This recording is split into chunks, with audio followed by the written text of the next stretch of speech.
2 Coríntios capítulo 13, e eu vou confessar que eu tô feliz que esse livro está terminando. É um dos livros que eu mais gosto, que Deus mais usa na minha vida, mas também é um dos livros mais difíceis, porque Paulo fala tanto sobre sofrimento, sobre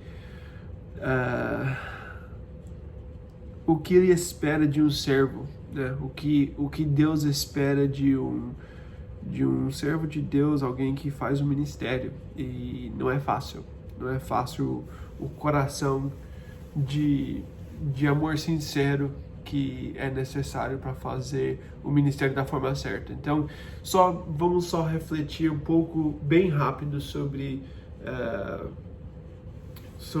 essa carta, e depois a gente vai entrar em capítulo 13, que vai ser um capítulo... se eu falo que vai ser rápido, não vai ser rápido, mas não tem muitos versículos e são as últimas palavras para a igreja, mas dentro do contexto não é a mesma coisa mais que ele tem falado. Ele só está falando sobre as últimas coisas que ele precisa falar. Fala mais sobre pecado, ele fala mais sobre o cuidado que essa igreja tem que ter, porque ele fala que ele vai voltar, ele vai ter mais uma oportunidade de estar com a igreja, então eles precisam pensar sobre a forma que estão vivendo.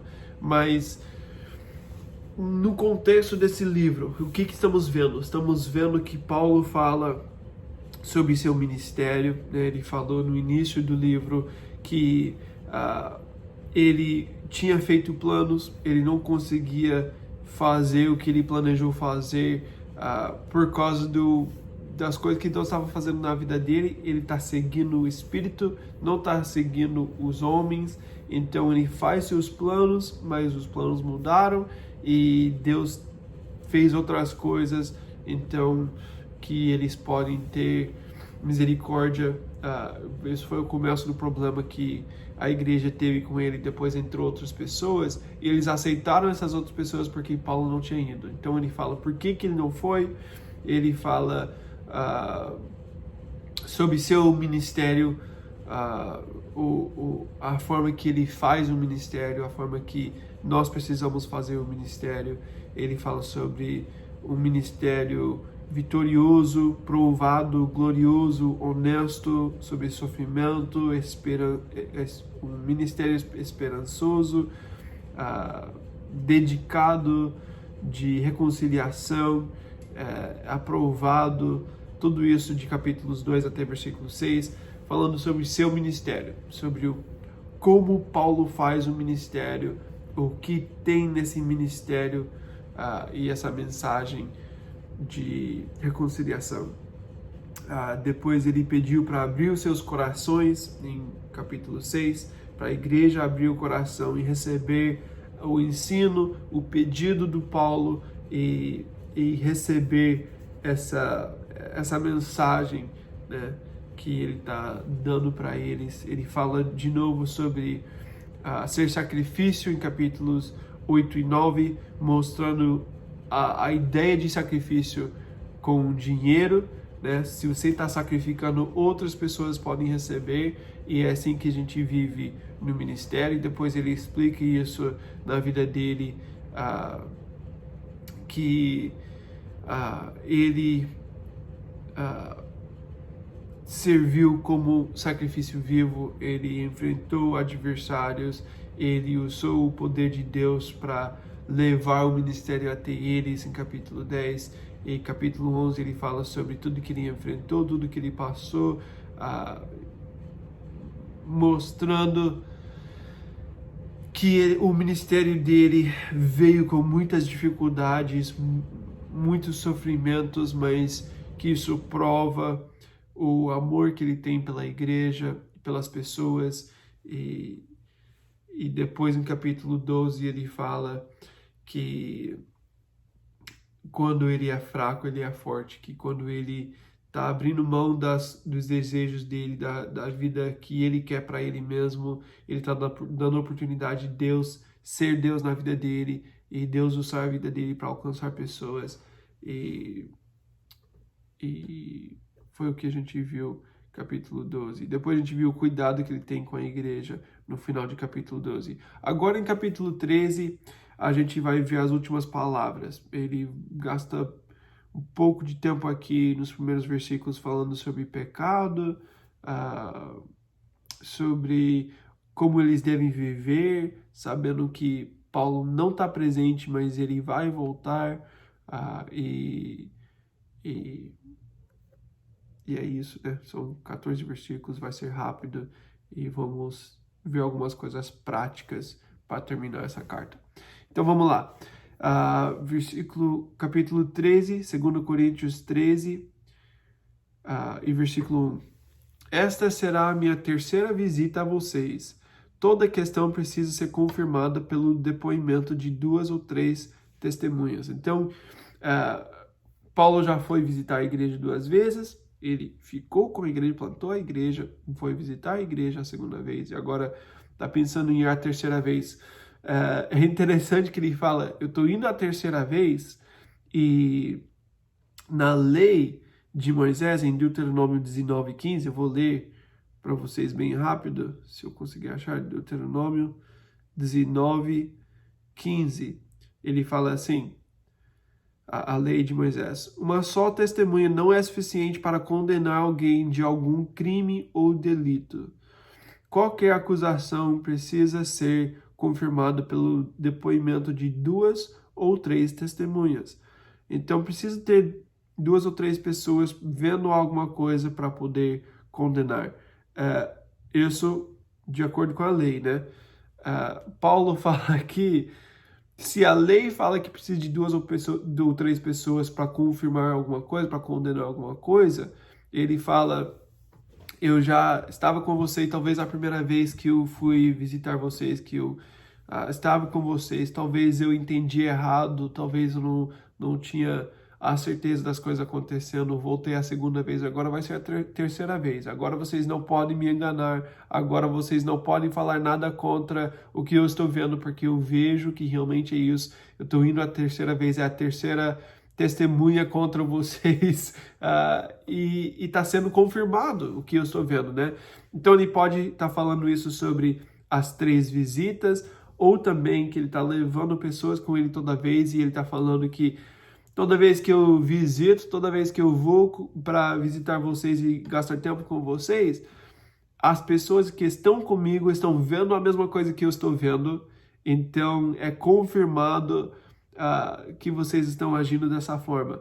Então ele começa assim, essa parte sobre pecado, para falar que eu já vi as coisas que fazem de errado, eu já vi a facilidade que vocês têm de cair em pecado.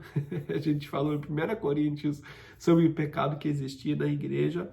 Graças a Deus eles mudaram algumas coisas aqui em 2 Coríntios. Essa carta já mostra que algumas coisas mudaram, mas que eles têm facilidade de voltar para os mesmos pecados, que é algo da nossa natureza.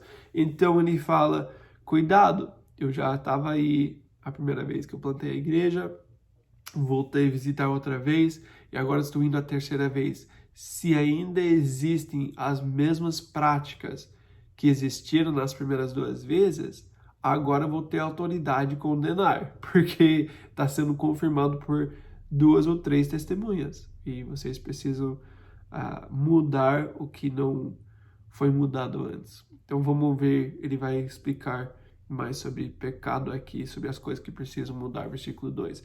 Já os adverti quando estive com vocês pela segunda vez. Agora, estando ausente, escreva aos que antes pecaram e aos demais. Quando voltar, não os pouparei. Então ele fala, eu já estava aí, já estava com vocês, expliquei essas coisas, agora estou escrevendo novamente para deixar claro que essas coisas têm que mudar.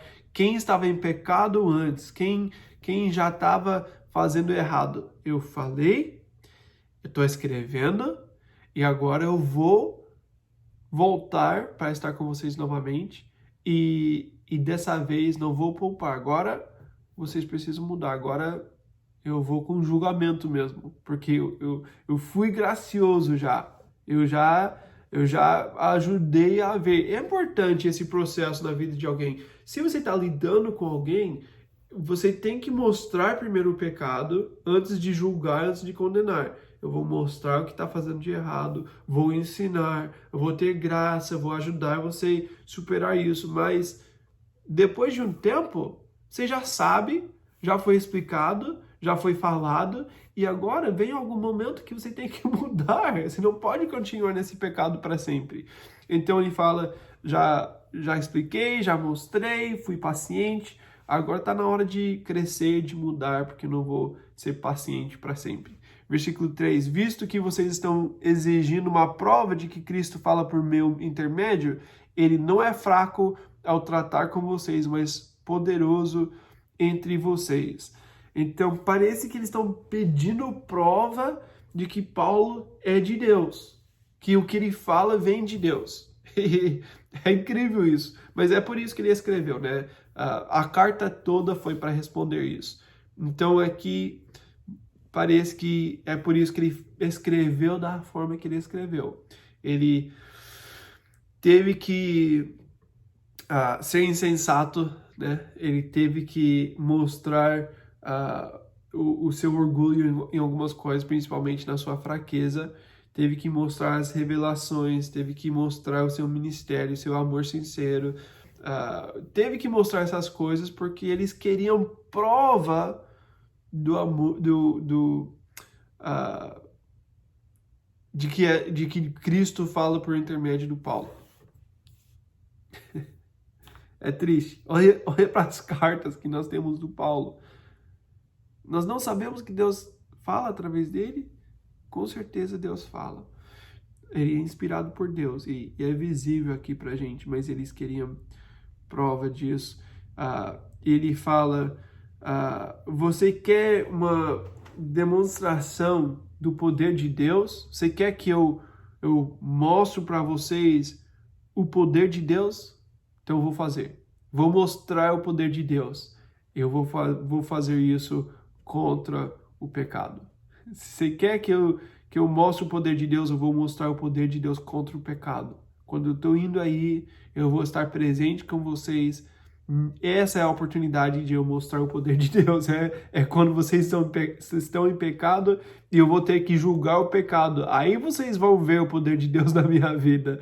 É quase uma ameaça aqui do Paulo. Versículo 4. Pois na verdade foi crucificado em fraqueza, mas vive pelo poder de Deus.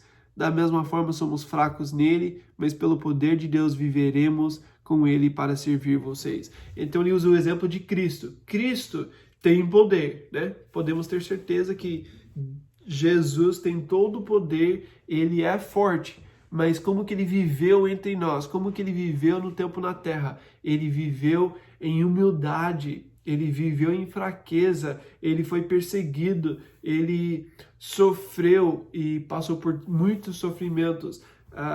E depois, no final, ele foi para a cruz deixando as pessoas matar ele, deixando os judeus destruir o corpo dele. Ele deixou isso acontecer. Na sua fraqueza, na sua humildade, ele morreu. Então isso foi como Jesus viveu entre nós, mas depois ele ressuscitou, ele mostrou seu poder, quando ele enviou seu Espírito, quando a gente viu no livro de Atos o Espírito ser derramado, milagres acontecer, pessoas ser alcançadas com o Evangelho de Cristo, milhares de pessoas aceitando Jesus nos primeiros dias depois de Pentecoste, e tudo isso acontecendo mostrando o poder de Deus. O poder de Deus é visível, mas quando ele viveu entre nós, ele foi humilde e foi fraco até morrer por nós. Mas ele fala, depois ele foi crucificado e depois ele mostrou seu poder. Ele fala, basicamente Paulo está falando, eu fui fraco com vocês, mas eu estou voltando. E quando Jesus voltar, ele volta com poder. Quando Jesus aparece aqui na terra a segunda vez, ele vem com poder para julgar, né? A segunda vinda de Jesus vai ser diferente de que a primeira, né? Quando ele veio a primeira vez, ele veio para sofrer, para ser fraco, para morrer, para ensinar, para mostrar o caminho. Na segunda vez, ele vem com poder para julgar. Paulo fala, Jesus vive, ele volta a segunda vez. Eu estou voltando, eu vou voltar com poder. Paulo está sendo bem duro aqui. Eu acho que ele está querendo acordar eles, ele está querendo mostrar que eles não podem continuar vivendo em seus pecados, eles precisam perceber os tempos que estão vivendo e abrir os olhos, né? Mas é duro a forma que ele está falando. Versículo 5. Examinem-se para ver se vocês estão na fé. Provem a vocês mesmos. Não percebem que Cristo já está em vocês, a não ser que tenham sido reprovados. Então ele fala não só sobre pecado.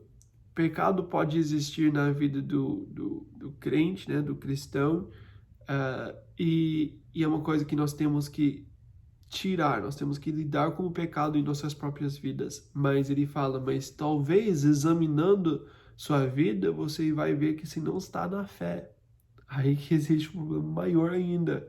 Né? Estar na fé, mas ter pecado é uma coisa, nós temos que lidar com isso. Nós temos que deixar o Espírito nos convencer de pecado, nós temos que ter uma vida transformada, porque nós queremos mostrar Jesus no mundo.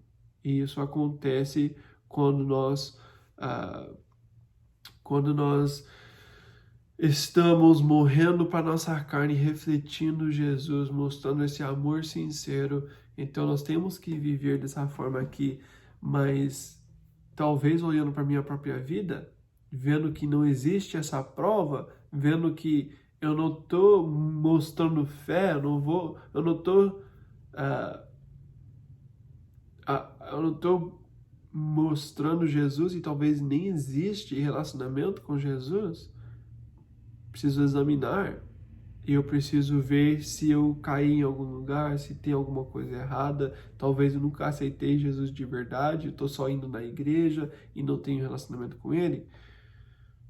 Ele fala, se vocês estão em Cristo, vocês vão ser encorajados para continuar crescendo, ou se você está reprovado, você tem que voltar para Ele. Então, sabendo que estou em Cristo, vai me encorajar a continuar lutando, crescendo, ser transformado. Se eu não estou em Cristo, eu preciso ir para Ele e eu preciso ter fé em Jesus para ter o poder do Espírito Santo e viver diferente. Versículo 6. E espero que saibam que nós não fomos reprovados. Então, Paulo agora fala, eu estou olhando para a minha vida também. Estando em Cristo, nós não somos reprovados. Eu sei que eu estou em Cristo. Tudo que ele falou sobre seu orgulho era para Paulo saber que eu sou fraco, mas Deus é forte. Eu preciso ter essa certeza. Eu não sou suficiente, mas Deus é suficiente. Então, minha fé não está naquilo que eu faço, a minha fé não está na minha fé, a minha fé não está em as coisas que eu faço, as coisas boas, em praticar boas obras, em alcançar pessoas, em fazer um ministério. A minha fé está na obra de Cristo, e estando em Cristo, eu não vou ser reprovado. E Paulo fala, eu preciso olhar para a minha própria vida também. Se Paulo tem que olhar para a vida dele, eu preciso olhar para a minha vida o tempo todo. Eu não quero ser reprovado. Eu quero mostrar que eu dependo de Deus, que eu estou em Cristo. Lembra em Efésios, todas as promessas que nós temos, ele sempre volta para essa ideia. Em Cristo. Se você faz um estudo de palavras, olhe para o livro de Efésios e vê quantas vezes ele fala em Cristo. Em Cristo. Essa é a nossa realidade. Eu não sou nada. Eu sou fraco, minha carne é fraca, meu corpo não consegue produzir nada como a gente viu nessa carta, como a gente viu em Romanos, eu na minha carne, eu não sou nada, eu sou fraco, mas estou em Cristo. E estando em Cristo, Ele vai me fortalecer. Versículo 7. Agora oramos a Deus para que vocês não pratiquem mal algum, não para que os outros vejam que temos sido aprovados, mas para que vocês façam o que é certo, embora pareça que tenhamos falhado, pois nada podemos contra a verdade, mas somente em favor da verdade. Ficamos alegres sempre que estamos fracos e vocês estão fortes. Nossa oração é que vocês sejam aperfeiçoados. Então, Paulo fala, ele fala para não praticar mal, né? Oramos a Deus para que vocês não pratiquem mal algum. Mas olha o que ele fala. Não é bom você praticar o mal. Mas isso não é para que as pessoas podem ver que nós somos alguma coisa, né? Ele fala, não para que os outros vejam que temos sido aprovados. Não é para mostrar meu ministério, não é para mostrar que eu sou bom. Eu não estou pedindo para que vocês fazem isso para ser algo bom para mim. Mas porque eu amo vocês. Porque eu quero que vocês entendam o que eu aprendi. Quando eu sou fraco, eu sou forte. Que eu preciso glorificar Cristo com minha vida. Então não é para provar meu ministério, não é para eu ser aprovado, não é para eu receber alguma coisa. Mas eu só quero que vocês podem entender a verdade sobre quem vocês são, sobre quem nós somos, e que todos nós somos fracos, todos nós precisamos de Deus, todos nós precisamos de uma dependência no Senhor. Isso tem que continuar crescendo. E essa é a verdade. A verdade é que nós somos fracos, nós somos sem esperança, se não for Deus nas nossas vidas. Então, temos que entender a verdade. E ele fala, ficamos alegres sempre que estamos fracos e vocês estão fortes. Então ele fala, eu não estou falando essas coisas para vocês mostrar alguma coisa para ajudar nosso ministério. Na verdade, eu posso ser fraco, eu estou dando minha vida para ser fraco, porque eu quero ver vocês fortes. O meu coração é fortalecer vocês. Não que vocês podem me ajudar no meu ministério. Não para o meu ministério ser aprovado, mas para que vocês podem ser fortes. Eu estou feliz em ser fraco. A gente viu isso mesmo nessa carta. Paulo está sempre fraco. Mas ele quer fortalecer a igreja, para que a igreja pode ser forte, que as pessoas podem ser aperfeiçoados. Esse é o desejo do Paulo e esse é o coração de amor sincero, né?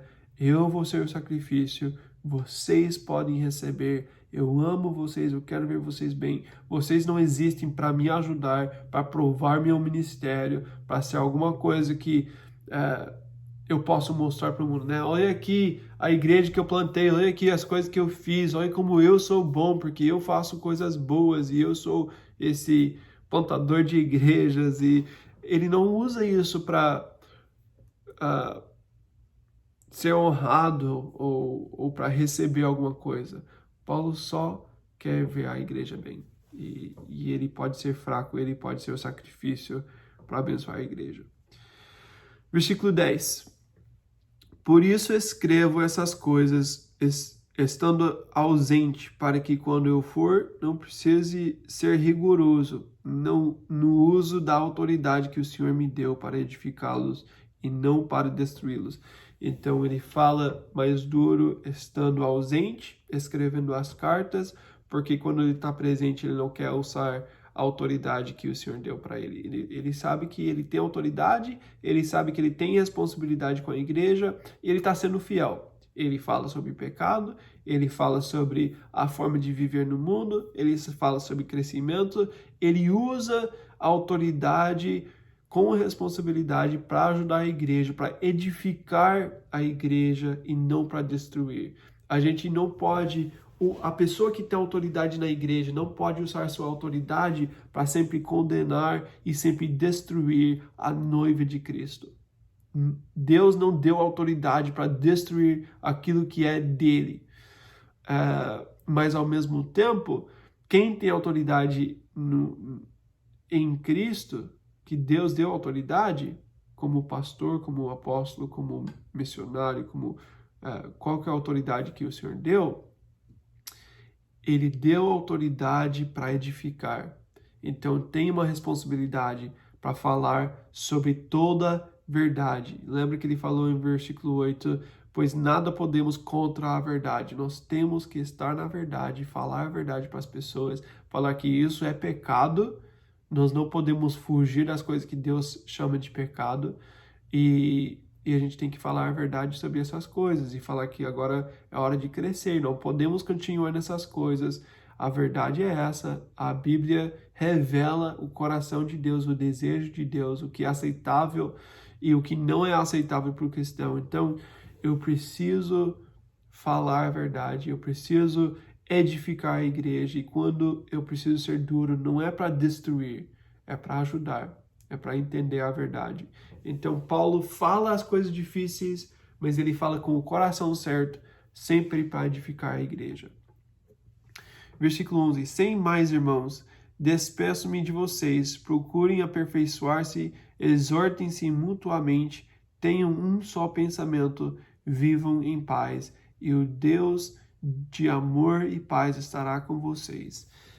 Que legal essa parte, ele está terminando a carta, os últimos versículos, as últimas palavras, e ele fala, vocês precisam ajudar vocês mesmos, vocês sendo a igreja, vocês precisam trabalhar juntos para ser aperfeiçoados, vocês precisam exortar, vocês precisam ter um só pensamento, vocês precisam viver em paz, vocês precisam estar unidos na obra de Deus. Quantas vezes a gente viu em 1 Coríntios que a gente está dividido, a gente está brigando no nosso mundo, as divisões estão ficando cada vez maior, a gente está vendo que quando você fala sobre alguma coisa política, quando você fala sobre algum problema, alguma coisa na igreja, você fala sobre qualquer coisa, a divisão fica maior, a divisão fica ainda mais clara. Nós estamos vivendo em tempos que estamos sendo cada vez mais divididos, não exortando, não aperfeiçoando, não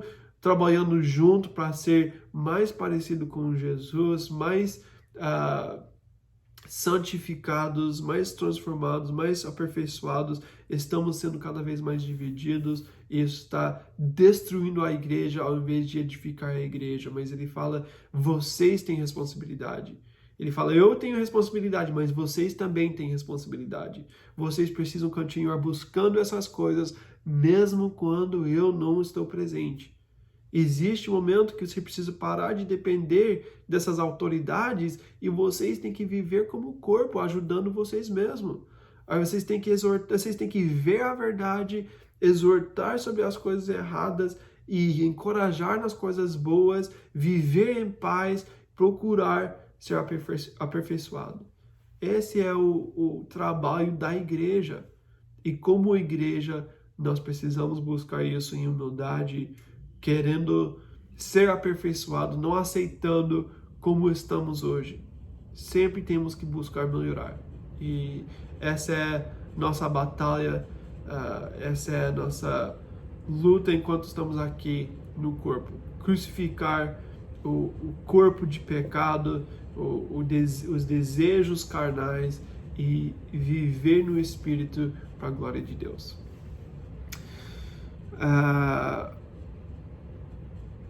E eu gosto disso no final, ele fala, e o Deus de amor e paz estará com vocês. Nós temos Deus com a gente. Ele é o Deus de amor, o Deus de paz. Ele vai mostrar, por causa do amor dele, o que tem que mudar, mas ele também vai nos dar paz para saber que, mesmo não sendo perfeitos, nós somos aceitos por causa de Jesus. Quando nossa fé está em Cristo, nós temos paz, sabendo que nós já somos aperfeiçoados para sempre. Estamos buscando essa perfeição aqui. E sabemos que não vamos ser perfeitos aqui na terra por causa do pecado, mas fomos aperfeiçoados para toda a eternidade, então estamos tentando viver aperfeiçoado aqui na terra. Estamos buscando isso e não aceitamos qualquer coisa menos que isso, sabendo que nós não somos perfeitos, mas sempre buscando perfeição. E toda vez que a gente não está vivendo nessa perfeição, a gente volta para Jesus. A gente volta a pedir perdão, a gente volta a pedir ajuda para crescer e viver diferente. Então, o Deus de amor e paz, Ele está com a gente nesse processo de santificação. Isso é um encorajamento para a gente, com certeza. Saúdem uns aos outros com um beijo santo. Agora, no tempo que estamos vivendo, precisamos ter 2 metros, então não podemos ter um beijo santo. Todos os santos enviam saudações, então toda a igreja está unida, mesmo estando separado. Nós somos parte de uma igreja maior, né? Não é só a igreja local, mas existe a igreja de Deus no mundo e nós somos um, né, em Cristo. A graça do Senhor Jesus Cristo, o amor de Deus e a comunhão do Espírito sejam com todos vocês. Aqui nós temos a Trindade trabalhando em nosso favor. A gente tem Deus, 3 pessoas, mais uma pessoa, os 3 trabalhando para ajudar a gente. Então, tudo que a gente viu, seu sacrifício vivo, amar com amor sincero, morrer para mim mesmo, ser crucificado com Cristo, amar as pessoas, cuidar para não cair em pecado, tudo que nós falamos nessa carta, nós chegamos aqui para receber esse encorajamento no final. A graça de Jesus, nós recebemos a graça de Jesus, porque Ele foi para a cruz, Ele morreu, Ele é o sacrifício, Ele nos deu a oportunidade de ser purificados. A graça do Senhor Jesus Cristo. Nós recebemos a graça dele. Nós não somos perfeitos, estamos sendo aperfeiçoados, mas nós não somos perfeitos porque nós somos pecadores. Mas ao mesmo tempo nós somos perfeitos, porque em Jesus fomos purificados. Então é muito incrível essa graça para nós que somos pecadores, ser chamados de santos. É a graça do Senhor Jesus Cristo. E essa graça sempre vai existir para todos os santos, todos que têm sua fé em Jesus. Temos a certeza da graça, da salvação que nós temos em Cristo. Essa certeza nós temos. O amor de Deus. Nós falamos sobre a condenação, falamos sobre a dificuldade com pecados, falamos sobre o sofrimento no mundo, falamos sobre muitas coisas difíceis nessa carta, mas nada pode nos separar do amor de Deus. Lembra o que ele fala lá em Efésios? Nada pode nos separar. Não existe nada nesse mundo, nenhum sofrimento nesse mundo, nenhuma dificuldade que eu vou passar que vai me separar do amor de Deus. Nem meu pecado vai me separar do amor de Deus se eu tenho fé em Jesus para ser purificado. Eu tenho o amor de Deus que é suficiente. E a comunhão do Espírito Santo. Eu tenho comunhão, eu tenho acesso, eu tenho relacionamento com Deus. O Espírito Santo vive em mim, ele faz parte de mim, ele habita em nós. Nós somos o templo de Deus.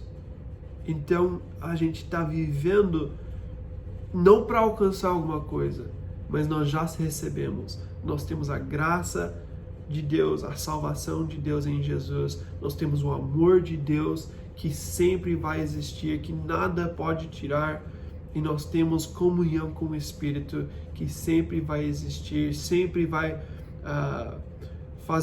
Deus sempre vai fazer parte de nós que estamos em Cristo, e o trabalho do Espírito Santo em nós é o trabalho de santificação, é o trabalho de ajudar a gente a alcançar o mundo, e nós podemos viver nessa dependência do Espírito Santo para fazer as coisas em nossas vidas que nós não somos capazes de fazer. Então, com toda a dificuldade nessa carta, nós terminamos com isso.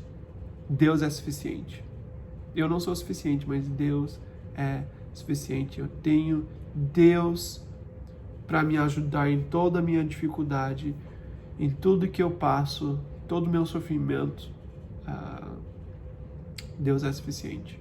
Então, eu vou continuar olhando para Ele, não para os meus sofrimentos, não para as minhas dificuldades, não para todas as outras coisas que podem tirar meu foco daquilo que é mais importante. Vou focar em Jesus e eu vou amar pessoas. E é isso que nós aprendemos aqui em 2 Coríntios. Amém? Foi muito bom estudar esse livro com vocês. Eu espero que vocês receberam como eu recebi, e que nós podemos continuar olhando para Jesus, sendo fortalecido nele, e sendo esses sacrifícios vivos para amar pessoas. Deus abençoe.